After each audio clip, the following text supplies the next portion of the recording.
gente? Voltei e tô aqui pra gente falar mais um pouquinho sobre o primeiro reinado, sobre o Império de Dom Pedro I. Eu já falei com vocês no vídeo anterior que Dom Pedro I outorgou, né, a Constituição de 1824, que era uma Constituição que estabelecia 4 poderes: o poder moderador, executivo, legislativo e judiciário. Dentre esses, o poder moderador controlava os demais poderes, a saber, executivo, legislativo e judiciário. Falou-se, né, durante algum tempo, que esse poder ele era a chave mestra da organização política. Mas os críticos desse poder moderador falavam que ele era a chave mestra da opressão política no Brasil, porque era uma forma de oprimir, de ser autoritário, né? E falavam que Dom Pedro I, por essa razão, era um governante absolutista. Então, essa Constituição, ela vai gerar muitas críticas, tá? Porque achavam que Dom Pedro tinha sido autoritário, tinha toda aquela questão sucessória, né? Que Dom Pedro era o provável herdeiro do trono português, e por essa razão havia o fantasma de voltar a ser colônia de Portugal. A reação mais severa a essa Constituição de 1824, o fechamento da Assembleia Constituinte em 1823, vai ser a Confederação do Equador. Por quê? Porque essa Confederação do Equador vai ser um movimento em que vai se tecer severas críticas à atuação de Dom Pedro I. Ele vai ocorrer nas províncias do Nordeste, sobretudo na província de Pernambuco, tá? Os estados antes eles não tinham essa nomenclatura, eles eram denominados províncias, tá? E nessa província, principalmente, havia motivos para esse descontentamento. Pequenos comerciantes, militares de baixa patente, mestiços, negros livres, escravizados, que estavam vivendo na pobreza. Já a elite da região, ela estava preocupada com outra questão. Qual que era a questão que preocupava a elite? A queda nos preços do açúcar, tá? E a cobrança dos elevados impostos por parte do Império. Por quê, gente? Porque Dom João VI, quando foi embora, ele pegou as nossas reservas e levou para Portugal. Então, aonde que o governo geralmente tenta descontar essas coisas? No bolso da população, né? Então, começou a cobrar elevados impostos, o preço do açúcar começou a cair e essa elite ficou insatisfeita. Então, você vai ter uma reunião de diversos grupos em torno dessas críticas a Dom Pedro I. E vai se destacar como liderança dessa rebelião o Cipriano Barata e o Frei Caneca, até pelo nome já sabe que é um religioso, né, gente? O Frei Caneca, eles vão defender... O Frei Caneca e o Cipriano Barata, eles defendiam a criação de uma república onde as províncias tivessem autonomia, certo? E aí o Frei Caneca ele já tinha participado da Revolução Pernambucana de 1817, já falei sobre ela no vídeo anterior, certo? E foi um importante membro do Partido Liberal a partir de 1824. No jornal dele, chamado Tips Pernambucano, ele defendia que o Brasil devia ser uma federação, pois tinha um vasto território, população diversificada e muitas riquezas. O que é uma federação, gente? Uma federação é um sistema, né, em que os estados, eles têm uma certa autonomia, tá? Eles têm autonomia para criar leis, eles têm autonomia para gerir os seus próprios impostos, né, para criar impostos, ou seja, tem autonomia para tomar algumas decisões. Entre as críticas que eram feitas pelo Frei Caneca, né, no jornal dele, ele criticava o autoritarismo de Dom Pedro I, criticava a Constituição de 1824 e o poder moderador, e, para além disso, ele era contra o mandato vitalício dos senadores. Isso mesmo, gente. Quem se elegia como senador tinha um mandato vitalício. Ele era senador enquanto vida ele tivesse. Ele era totalmente contra isso, né? É absurdo, né? O cara ficar no mandato de durar a vida inteira. Já o Cipriano Barata, ele foi um político, né, um jornalista baiano. Ele participou, para vocês terem ideia, da Conjuração Baiana em 1798. da Revolução Pernambucana em 1817, ou seja, ele gostava de uma polêmica, né? E depois da independência, ele passou a viver no Recife, e no jornal dele, chamado Sentinela da Liberdade, ele também criticava Dom Pedro I e criticava também José Bonifácio. Ele falava que os dois eram absolutistas. Na ocasião da Confederação do Equador, o Cipriano Barata estava preso, tá? Ele não participou da rebelião, mas as ideias dele influenciaram, né? Inclusive, o Cipriano Barata estava preso lá no Rio de Janeiro, ele estava bem longe de lá, então ele não participou, ele não pôde participar, mas as ideias dele influenciaram na Confederação do Equador. A revolta em si, ela vai começar quando Dom Pedro I nomeou um presidente da província, tá? Ele nomeou, não tinha eleição para governador, gente. O imperador, ele escolhia quem que ia ser presidente da província, tá? E aí, ele nomeia um novo presidente para a província de Pernambuco, que desagrada os políticos locais. Liderados por Manuel Paz de Andrade, que era o antigo presidente da província, e revolucionário em 1817, ele participou da Revolução, né, de 1817 também. Os revoltosos, eles decidiram formar uma república federalista, respeitando a autonomia de cada província.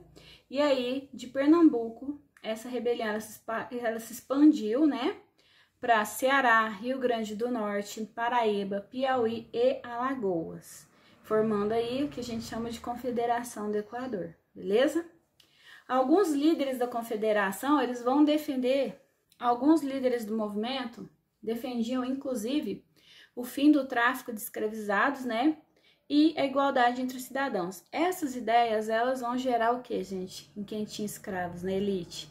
Vai gerar medo, né? Vai gerar um certo temor. Olha, tava bom até aqui, mas tchau pra vocês, eu não quero mais participar disso aí, não. Porque mexeu num ponto sensível. Que era o que, gente? A questão da escravidão no Brasil. Esse pessoal se retirou do movimento. E quem tinha dinheiro era a elite, né? Para manter o movimento, para comprar armas e etc. Sem isso, o movimento perdeu força e não conseguiu enfrentar as forças imperiais de Dom Pedro I. Dom Pedro I, que pegou empréstimo com os ingleses para desbaratar a Confederação do Equador, tá? Ele, inclusive, contratou mercenários, né? Contratou um almirante chamado Thomas Cochrane, eu não falo inglês, tá, gente? Não sei se é assim a pronúncia correta. Sei que o movimento foi arrasado, foi barbaramente reprimido, tá? E aí, o Frei Caneca foi condenado à morte, ninguém queria executar o Frei Caneca porque ele era religioso, porque ele era muito respeitado, etc. E aí, disse que ofereceram a uma pessoa que era escravizada, né? Que ela tirasse no Frei Caneca, se ele tirasse, ele seria um homem livre. O cara falou, não vou fazer isso. Eu prefiro ser escravo o resto da minha vida do que fazer isso. E não fez. Qual foi a solução? Pegaram um pelotão de fuzilamento, vendaram o Frei Caneca e atiraram. Porque quando você tem um pelotão de fuzilamento, você nunca sabe qual foi a bala que matou. Então a consciência dos caras iam ficar tranquilas, né? Mais ou menos isso. Não sei se fica tranquila não, mas foi isso que aconteceu. E aí, o Paz de Andrade, que era um dos idealizadores da revolta, né? Ele conseguiu fugir. Dizem que quando o exército ele chegou, né, juntamente com esses mercenários, eles ainda fizeram oferta, olha, vamos parar por aqui antes que a gente comece a guerra e aí vai virar uma miséria esse cenário. O Paz de Andrade falou, eu prefiro morrer lutando. O cara fugiu, tá? E aí o movimento foi reprimido, acabou a revolta, acabou a Confederação do Equador, muita gente morreu em batalha e foi assim uma repressão muito grande por parte do exército imperial, por parte desses mercenários. O que queimou mais ainda o filme do Dom Pedro I, que ficou considerado aí sim um verdadeiro absolutista. E para além disso, gente, tem vários outros motivos para a impopularidade de Dom Pedro I. Tá? Por quê? Porque em 1810 ele renovou o tratado comercial que ele tinha com a Inglaterra, o Tratado de Comércio e Navegação, que dava à Inglaterra várias vantagens e diminuía os impostos para importação de produtos. O que aconteceu? As importações, elas superaram as exportações e a economia do Brasil se aprofundou na crise, tá? Porque a balança comercial, ela ficou desfavorável, que é quando compra-se mais do que vende os produtos, tá? O Brasil comprou muito e não vendeu muito, entendeu? Essa é a lógica, né? Para a balança comercial ficar favorável, você tem que vender mais do que comprar. E não foi isso que aconteceu no Brasil. Outro fator que vai deixar a população muito insatisfeita vai ser a Guerra da Cisplatina, que durou de 1825 a 1828. Por quê? Porque a Cisplatina era uma região que era controlada pelo Brasil, certo? Ela foi anexada por Dom João VI. O Brasil controlava essa região, só que essa região não queria ser controlada pelo Brasil porque não tinha uma cultura em comum com o Brasil. Eles foram colonizados pelos espanhóis, então eles não queriam. Aí, com o apoio da Argentina, eles começaram um processo de independência. O Dom Pedro I falou: não vou deixar vocês serem independentes, e promoveu uma guerra contra a Cisplatina. Detalhe: durante essa guerra, a Dona Maria Leopoldina, ela ficou gravemente doente por causa de uma gestação que ela teve, que teve uma complicação, veio um aborto e ela ficou muito doente. E o Dom Pedro I falou para ela: vou pra guerra, mulher. E ela falou para ele: olha, quando você voltar, eu não vou estar viva. E foi o que aconteceu. Quando ele voltou, ela já tinha falecido. E tinha, nessa situação de Dom Pedro e Dona Maria Leopoldina, muitos agravantes, porque ele levava a amante dele no castelo, ele construiu uma casa para a amante dele em frente ao palácio que ele morava. Ela transitava pela corte e a Dona Maria Leopoldina, ela se sentia muito humilhada. E as pessoas que viam aquilo tomavam verdadeiro ranço do Dom Pedro I. Achavam ele, assim, asqueroso, né? Cruel com a Dona Maria Leopoldina. E acaba que ela morre. E isso pega muito mal para ele, sabe? Já por todo o histórico que ele tinha com ela de ser um péssimo marido, tá? E ele vai, faz essa guerra, toma mais empréstimos que a Inglaterra, né? A economia já tava boa demais, né? E, detalhe, ele perde a guerra, gente. O Uruguai, a Cisplatina, né, consegue a sua independência e se torna a República Oriental do Uruguai, hoje, né, conhecido por nós todos como Uruguai. Ou seja, entrou na guerra, gastou dinheiro, gastou rios de dinheiro para perder a guerra. O povo fala assim: velho, como assim? Olha o tamanho do Uruguai, mano. Porque o Uruguai, gente, se for comparar com o Brasil, ele é minúsculo, né? E perdeu a guerra pro Uruguai, conseguiu perder a guerra.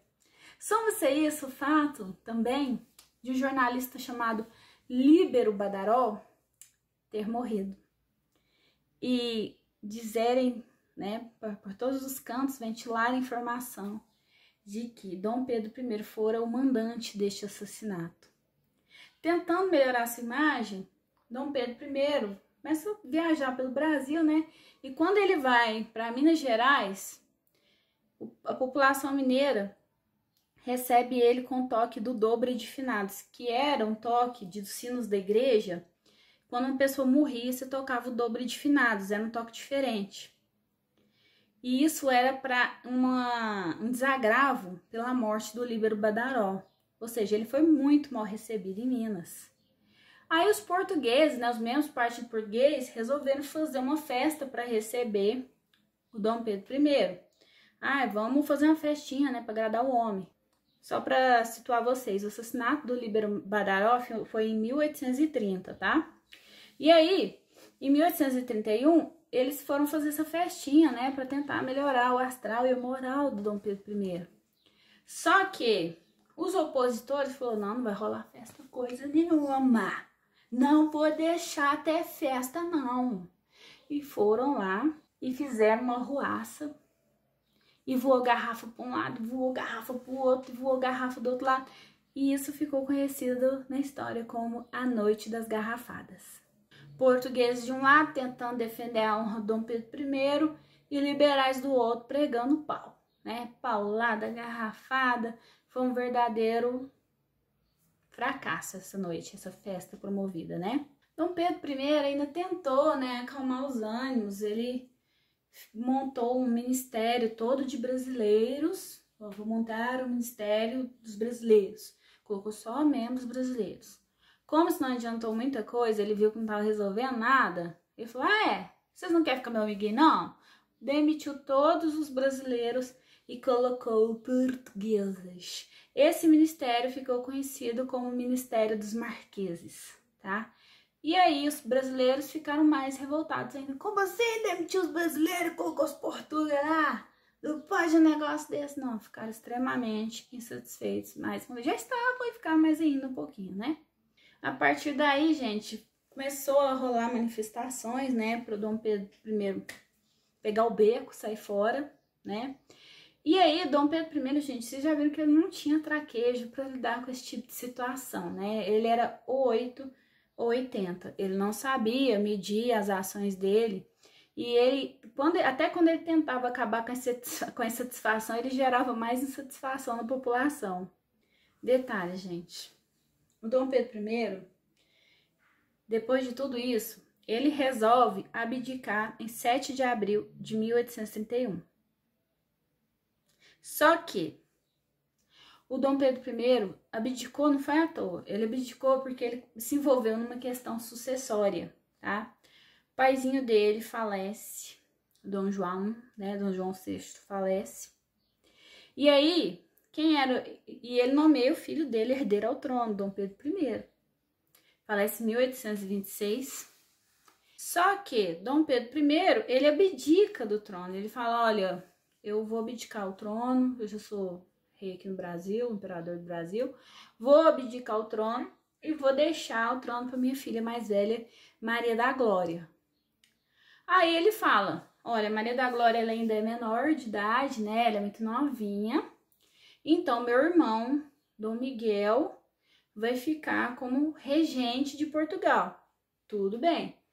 Tudo bem até Dom Miguel dar um golpe e se declarar rei de Portugal. E aí o Dom Pedro, ele abdica em favor do filho dele mais novo. O Pedro de Alcântara, tinha 5 anos à época, né? Uma criancinha.